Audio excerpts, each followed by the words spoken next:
Hello and welcome to the bonus A Film a Day, part 2 of the Oscars awards coverage. And, well, you know, sometimes you back a horse and you're confident, and then you realise that you were never going to win the race because just the very universe itself laughs. Because, as you can imagine, as I woke up this morning and started to go through all of the winners and snubs of last night's Oscar ceremony, two very prominent films came up in the list of winners. Two films that, as I mentioned extensively through my BAFTA coverage and yesterday's video, I have not seen. So, of course, we're going to have to talk about The Father and Nomadland. But we'll start from the bottom, and like we did yesterday, and work our way up. So, I have my lovely producer Helen with me, who will start us through the nominees and the winner, and I'll discuss, my feelings about each category. Okay, first of all, we have Best Original Screenplay, which went to Promising Young Woman. I'm really pleased about that. I think that was my prediction from yesterday, if I remember rightly. I was a bit umming and ahhing about it, but I seem to remember settling on Promising Young Woman as being the thing that I think would win, and it did.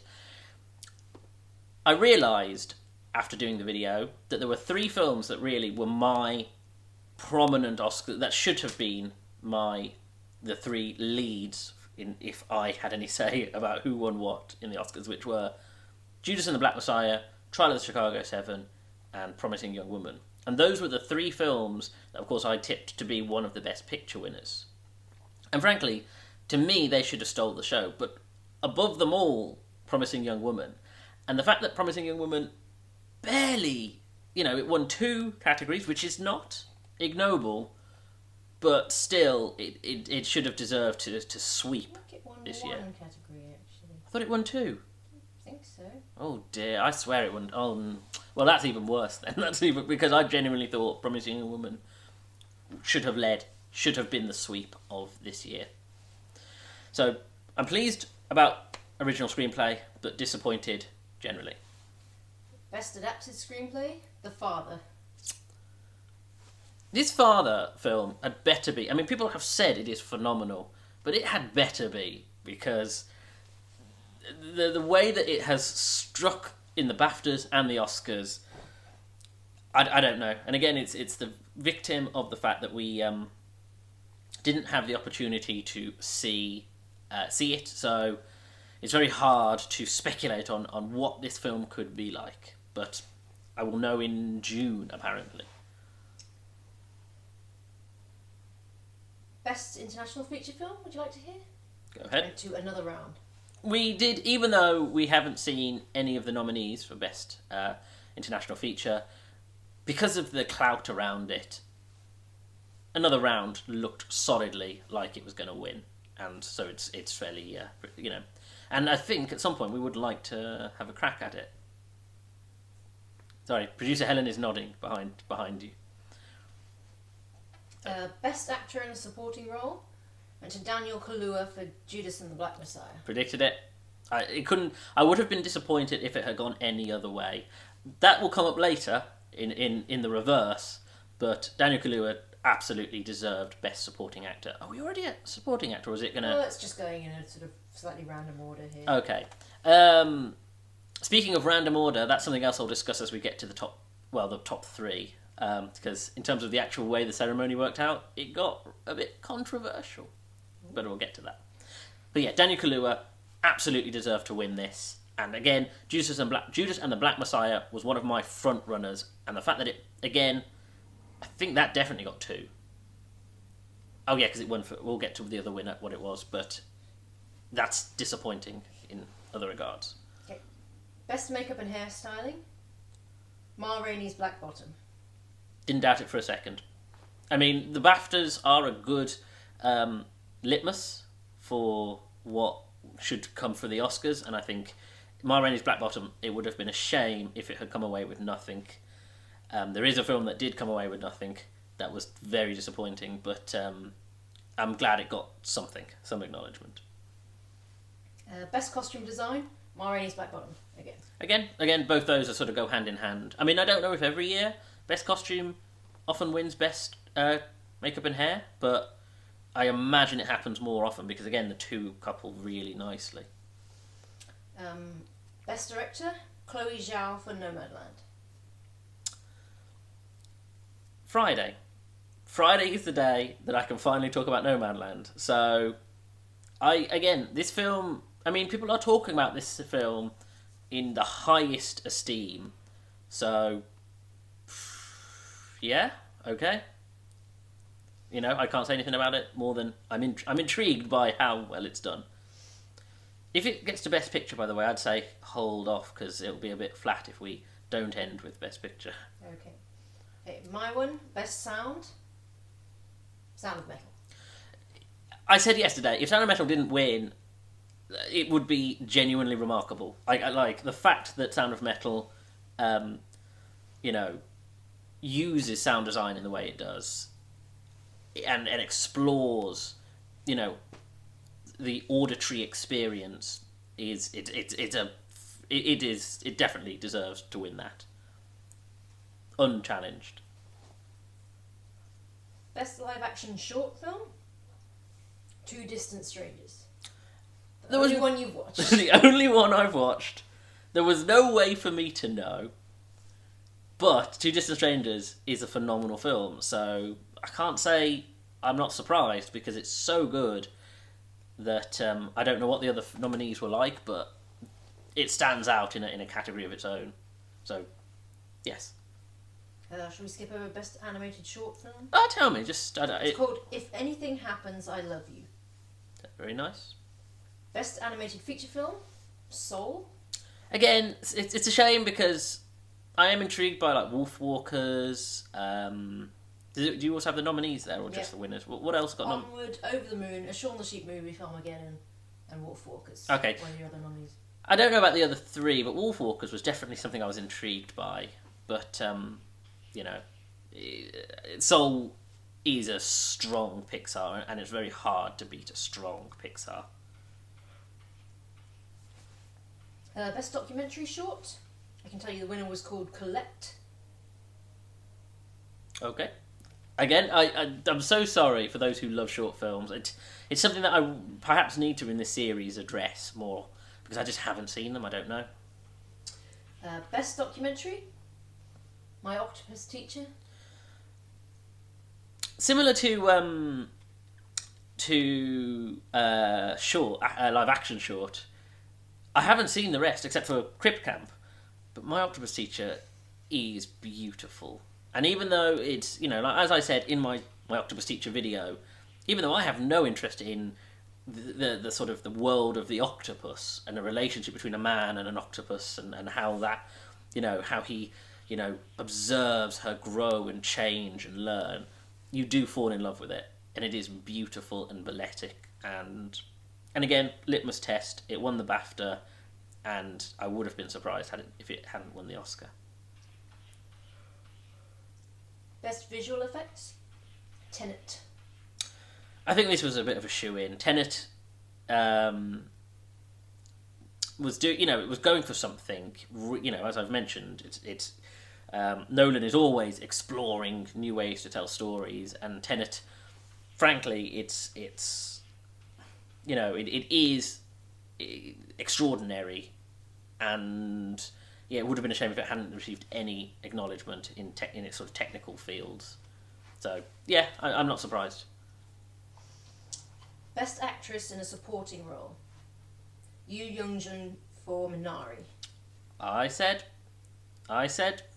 what was the other one that I was thinking might win? Because I remember saying it. I think it will be Yu Young-jun. You were impressed by Maria Bakalova for Borat. That's right. I mean, it was probably never going to happen, but just for a moment, it was quite nice to entertain the idea.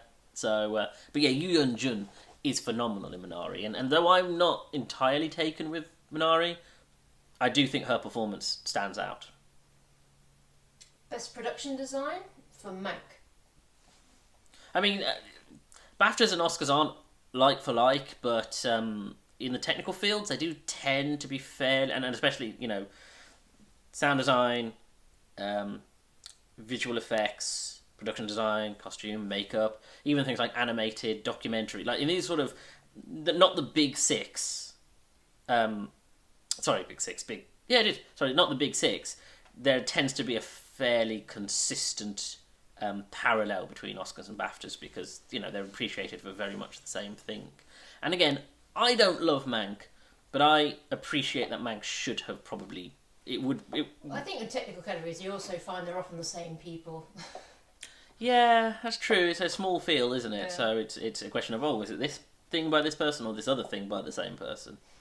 What else? Remind me what production design was nominated. What else? The Father, Ma Rainey's Black Bottom, News of the World, and Tenet. Would have been tempted to give it to Ma Rainey's Black Bottom, but then I feel like... I don't know. I don't know enough about production. It's a field I have very little knowledge of production design, but I do think it would have been nice to give Ma Rainey's Black Bottom 3 all in, even if it's in these sort of more technical fields. But hey, Mank, I'm glad it got something, Hey, Best Cinematography also went to Mank. Oh, I forgot. I did forget that. I'm not happy about that at all. At all. What was the other... Judas and the Black Messiah, News of the World, Nomadland, and Trial of the Chicago 7. So, I'm going to talk about the first big snub of the night. Not the first, the only massive snub of the night, which was Trial of Chicago 7 got nothing. And I think it's shocking because, okay, were some real heavy hitters this year. But the fact that Trial got nothing and Mank got 2, and yes, Hollywood loves Hollywood, and also doesn't necessarily want to jump into the jaws of controversy. Trial of the Chicago 7 is a phenomenal film, and I think it's a real shame that it just got completely dismissed in the Academy. Especially as something that Trial of Chicago 7 made me feel more things, more emotions than Mank did. Mank was just there and it's like, oh, that's okay. Whereas Trial of Chicago 7 made you feel things. See, I understand cinematography-wise, it's trying to capture the same feeling as the world of Citizen Kane, and so you could put the film side by side. As I did, I watched Citizen Kane the one day, Mank the following day. And the point is, you're supposed to look at one and look at the other and feel like there are these grand parallels in the cinematography. But I'm sorry, it's not... I love David Fincher, but this is not his best feature, and I just don't think the cinematography is as good as is as deserving as it does. And Judas and... If it's not Trial of the Chicago 7, then it should have been Judas and the Black Messiah. I mean, Christ, it should have been... did you say Minari was also nominated? News of the World. News of the World! Again, News of the World had some interesting cinematography. I just don't think Mank deserved this one at all. And again, in a world where Trial gets 0 and another film that I really like only gets 1. Oh, no, and Promising Young Woman only gets 1. 2 films I really like. We'll talk about the third one in a minute when we get to it. The fact that Mank has 2 is... I'm not pleased. Best film editing? The Sound of Metal. Yes, undoubtedly. You could have made a case for... Oh, what were the other nominees? There's one other one. The Father, Nomadland, Promising Young Woman, The Trial of the Chicago 7. You could make a case for... Well, actually, as far as I understand, the 2 that I've seen, I do think has good editing. The 2 I haven't, I hear, particularly The Father, has really interesting visual style to it, using the, a particularly interesting edit to it. But Sound of Metal, the way, editing is as prominent in the visual as it is in the auditory to enhance that experience.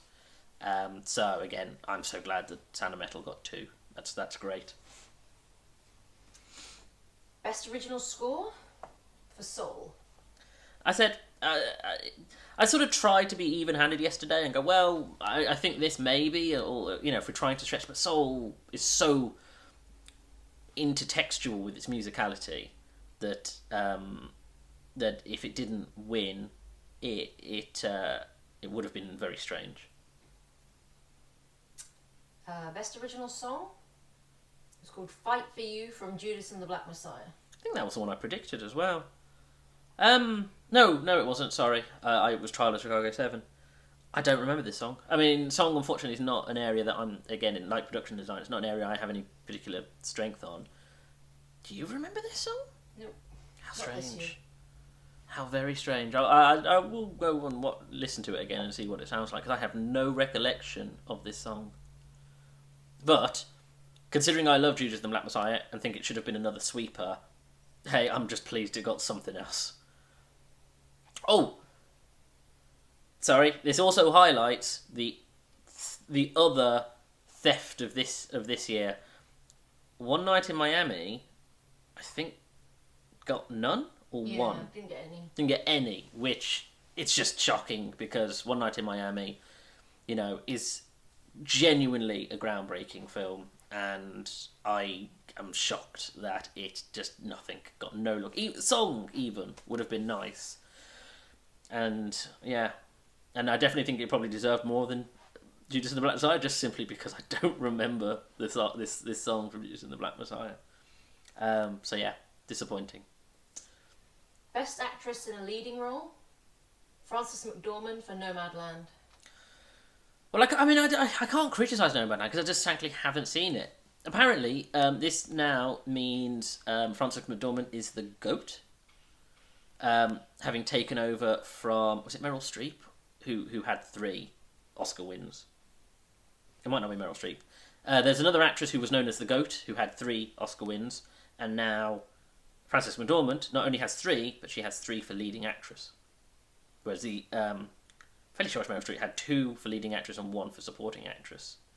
And there's only one other actress who I think has that many or more Oscar wins for leading actress. So this is Frances McDormand really... dominating the industry, which is great because I think she's a phenomenal actress. I loved 3 Billboards. I really hope I love Nomadland. There's a lot. It's building up to a lot. Best actor in a leading role? Sorry, one more thing for that other category. The fact that Carey Mulligan didn't win for Promising Young Woman is offensive because Promising Young Woman, again, should have swept and Carey Mulligan should have won. Unless my mind is completely changed on Friday, but I don't think it will. Carey Mulligan should have won. Best actor in a leading role? Anthony Hopkins for The Father. So, 2 things to say about this. 1, as I said yesterday, this will be the only opportunity that Chadwick Boseman will ever have for the rest of his life to win an Oscar. That's it. I mean, I know Anthony Hopkins, and this is...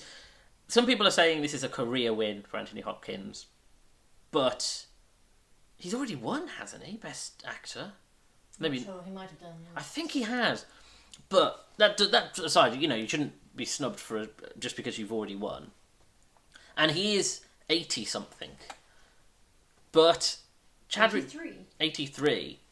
Chadwick Boseman, honestly, in My Orange Back Bottom, this was an earth-shattering performance, and being his last, it's not just, because it's his last, he should get the acknowledgement. Anthony Hopkins has won an Oscar before for Silence of the Lambs. Of course, I thought it was Silence of the Lambs, but I wasn't. I was going to say Silence of the Lambs, but I didn't want to, in case I was wrong. No, same. So there's that aspect to it. The fact that Chadwick Boseman should have won, it's a great film, a great performance, and I just haven't seen The Father. But again, in its defence, some people have said, it's a career win. Other people have said, no, The Father is a phenomenal film. There's no way for me to know that. Haven't seen it. The other big controversy, and that's why I said to you earlier how we need to leave Best Picture for last, because you don't want to end not on Best Picture. So in the ceremony, for the first time, it seems, in Oscar history, Best Picture was not the last category announced. It was leading actor. Because the producers of the Oscars, without knowing who was going to win, thought, Chadwick Boseman is likely to win, and won't it be a great ending to the show to have it be this acknowledgement of this guy, and then end with this memoriam of Chadwick Boseman. And there was this whole thing about how this year's Oscars is supposed to be like a film, and the whole thing was supposed to be like shot like a film, and have certain narrative things like Regina King going in and holding the Oscar statue as she goes in to, you know.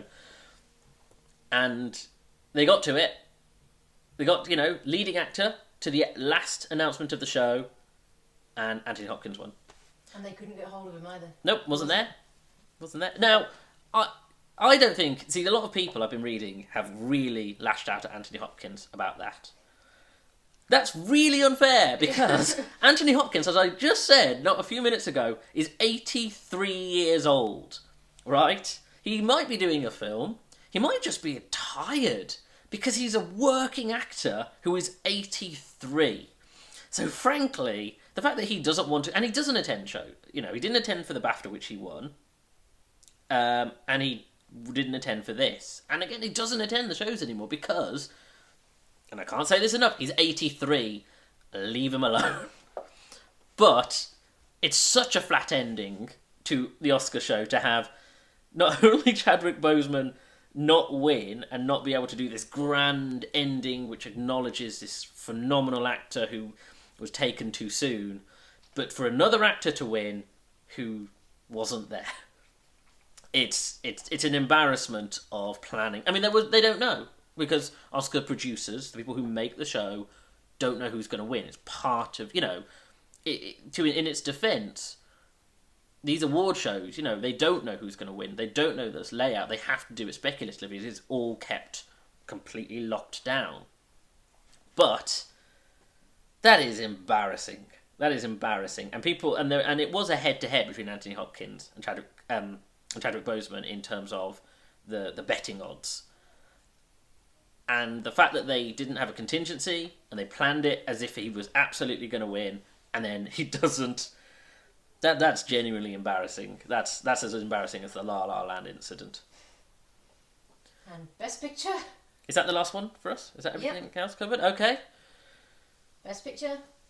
Shall I just say it? Yep. Nomadland. I don't know.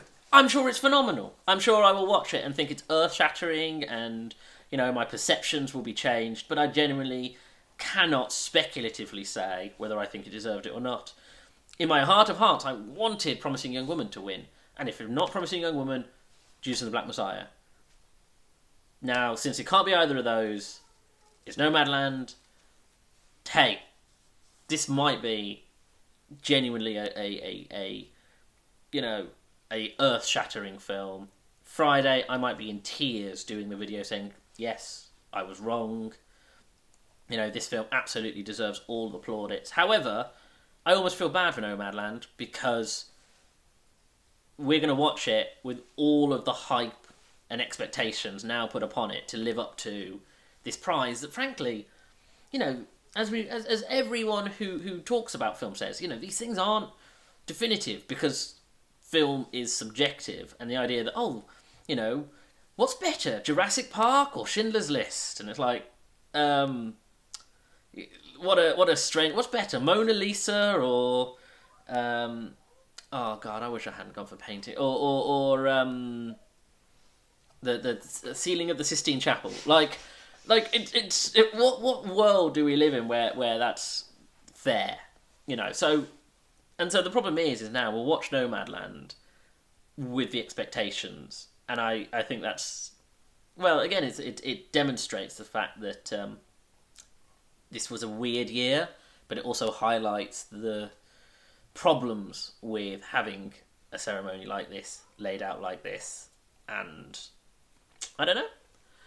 So, it's not quite as flat an ending as I think the BAFTA coverage that I did was, where it was live, and we just were like, well, we can't really talk about it, even though we're watching it live be announced. But, again, I don't know, It's a weird way to end. Say, well, I look forward to being able to discuss this film once I've seen this film.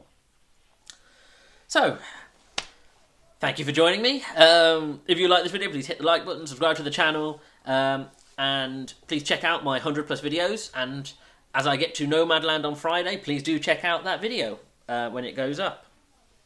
Also hit that little bell to get notifications of when new videos are uploaded.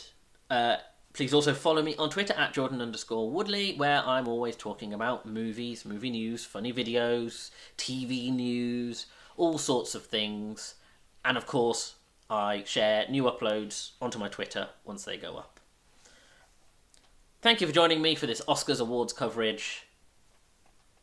Take care.